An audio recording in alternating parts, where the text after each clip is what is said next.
As future teachers, it is important for us to see that education is one of the most important aspects of children's lives.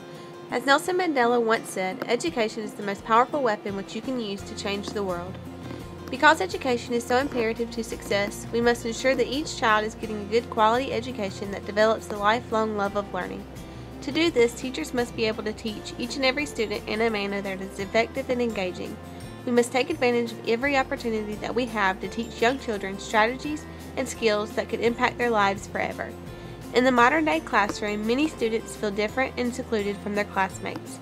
We are given the opportunity to teach young children every content area, but with a classroom full of diverse students and as cultural diversity in the school is increasing, we must take this into consideration and respond accordingly.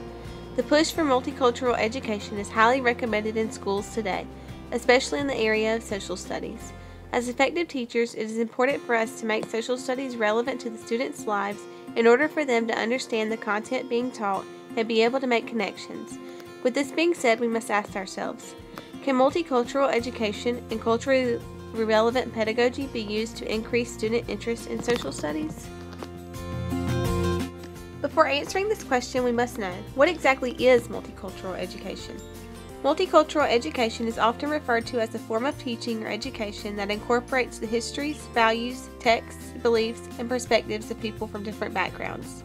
James A. Banks stated that multicultural education incorporates the idea that all students, regardless of their social class, racial, ethnic, or gender characteristics, should have an equal opportunity to learn.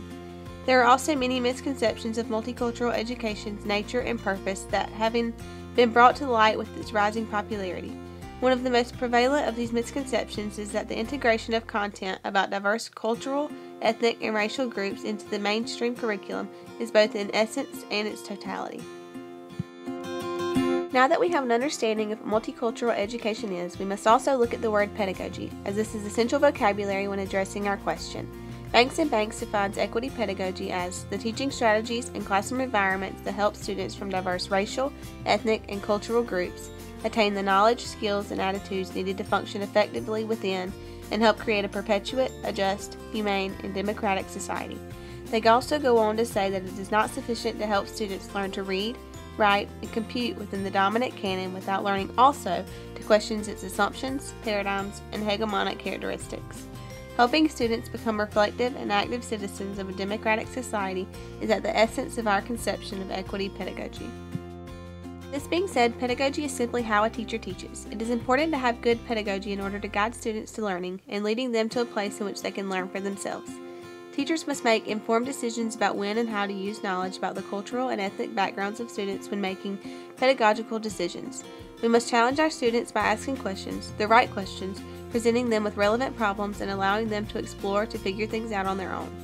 Pedagogic approaches that draw on reflective practices and experimental activities are valued for their perceived ability to enhance multicultural understanding. It is very important to use effective pedagogy in the multicultural classroom, especially when teaching social studies. According to Banks and Banks, there are 5 different dimensions of multicultural education: content integration, knowledge construction, equity pedagogy, prejudice reduction, and empowering school culture. James A. Banks stated that at the level of content integration, we use examples and content from a variety of cultures and groups to illustrate key concepts, principles, generalizations, and theories in our subject area or discipline. It is very important for classroom teachers to incorporate and integrate other cultures, backgrounds, heritages, and ethnicities into their teaching in order for all students to be successful. The teachers may bring in materials that the students can relate to or make connections with when particular content is taught. This makes them feel more comfortable with the material and helps them grasp the content more easily. Banks states that in the knowledge construction process, we help students to understand, investigate, and determine how implicit cultural assumptions, frames of references, perspectives, and biases within a discipline influence the ways in which knowledge is constructed within it. The role of the teacher is crucial to the student's performance. It is very easy for students to interpret things the wrong way when the teacher is not precise. We need to keep in mind as teachers that every child has come from a different background, and when certain content is taught, he or she may interpret it differently. As teachers, the more clear, precise, and straightforward we are for our students, the more likely they are to gain a clear, complex picture of the content being taught. We want our students to be able to form personal connections and relate to the content being taught, not be confused as to what they are supposed to be learning. We must take our role as the teacher very seriously in the knowledge construction aspect of multicultural education in order for our classroom of diverse students to be successful. Banks goes on to state that in the prejudice reduction dimension, we help students to develop more positive attitudes toward different racial and ethnic groups. Research indicates that most young children come to school with negative racial attitudes that mirror those of adults. It also indicates that we can help students to develop more positive racial attitudes by including positive images of ethnic and racial groups in teaching materials, by involving children in vicarious experiences with different racial and ethnic groups, and by placing children from different racial and ethnic groups in cooperative learning activities. As teachers, we are responsible for promoting children's heritage and their positive attitude towards being unique individuals. In good, academically diverse schools, the teachers and school administrators have high expectations for all students while emulating positive attitudes towards them. Students often come to school stereotyping one another because of their differences in race and ethnicity, and we need to try our best to alter these misconceptions that students have of their classmates of opposite race or culture. As teachers, it should be our ultimate goal to strive to form a positive racial attitude in each of our students, allowing them to embrace their differences. Banks also states that equity pedagogy exists when we modify our teaching in ways that will facilitate the academic achievement of students from diverse racial, cultural, gender, and social class groups.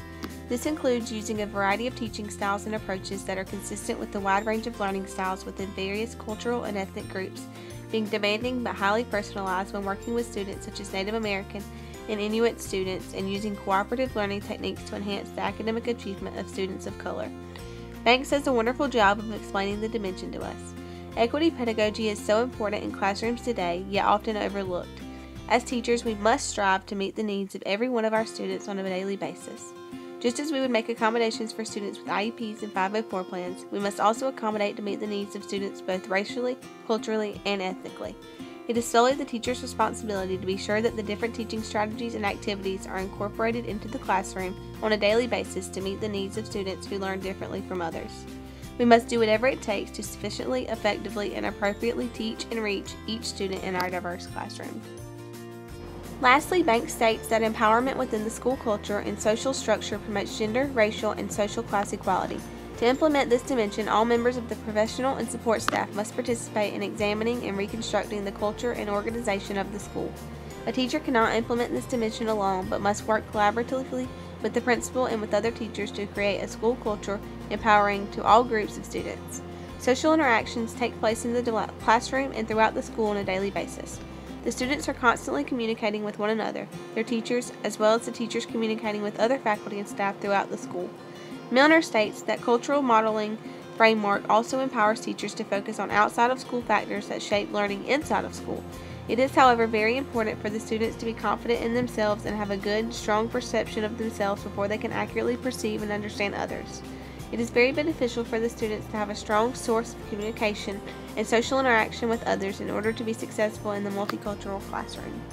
Banks implies that multicultural education requires that each dimension be implemented successfully and continually. It is very important that all 5 dimensions of multicultural education be applied in the classroom in order to have an efficient, successful classroom that offers many opportunities to all students. One way a teacher can incorporate multicultural education into the classroom is by having and using a wide variety of books in her classroom library. This strategy will also increase the students' interest at the same time. These books should include a wide variety of diversity, such as different races, genders, cultures, and ages, while also varying in theme and storyline. Esperanza Rising by Pam Munoz Ryan is a book about a Hispanic child living in a carefree life until her world falls apart. She and her mother are forced to leave Mexico and their lives behind them after a tragic accident unexpectedly leaves them with nothing. This is a story of events that must be overcome, and she must figure out and choose how to move forward. This text would help make Hispanic or other Mexican American students make some type of connection with their culture and its beliefs. This would also allow the reader to think about how their lives would be if this type of situation were to happen to them and how they would handle it. Pink and Say by Patricia Polacco takes place during the American Civil War. It is a book about 2 young boys who were soldiers during the war that show us the representation of an unforgettable friendship. The 2 boys are of opposite races, African American and Caucasian, but they do not let this stand in the way of their friendship during a war where they are battling over slavery. They are there for one another no matter what, welcoming the other into their home. This book is great to use during a lesson on the Civil War and teaches the students about diversity, acceptance, and friendship as well. These particular books are just a couple of the many hundreds of thousands of books that can be used in the classroom to incorporate multiculturalism into literature. Research in the area of experiential instruction as a critical pedagogy for multicultural education has been emerging for more than a decade. There are multiple ways in which the teacher can integrate examples of multiculturalism into her social studies lessons. It is, however, very important that she do this pertaining to all students and representing all of the different cultures in her classroom. One activity that could be integrated into a social studies lesson is the different cultures around the world. The teacher could ask each student to bring in a dish that reflects their culture or originated from their culture. Events that focus on food reflect cultural values. Through engagement in the preparation and consumption of culturally identified dishes and the related discussion and reflection on culture, individuals can learn more about themselves and others. The teacher will ask the students to talk about the dish and its history regarding the culture in order to learn more about one another and their culture. Another fun activity that could be incorporated into a social studies lesson is a wax museum. The teacher could assign each student a historic figure of all different cultures and allow the students to research their historic person. They will create a project board on their person and a history using their research to present their information. They will also be asked to dress up to portray their historical figure on the day in which everyone will be presenting their information. This gives the students an opportunity to see what people from different cultures and time periods in history looked like and dressed like. Both of these activities are very easily integrated into the lessons and are fun, engaging ways for the students to learn about different cultures as the teacher is incorporating multicultural education and pedagogy into her classroom. Through my research, I have discussed what multicultural education is, as well as equity pedagogy, how it can be applied in the social studies classrooms, literature that can be incorporated, and how to integrate it into a lesson.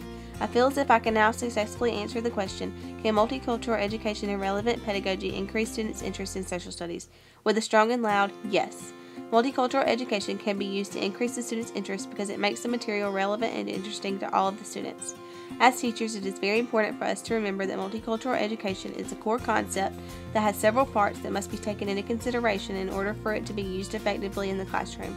It ensures that all students can relate to what they are learning. This makes learning fun and allows the students to engage in all subjects, even social studies, which most students find very boring. When students are actually excited and intrigued about what they are learning, the possibilities are endless. Diversity is about all of us and about us having to figure out how to walk through this world together.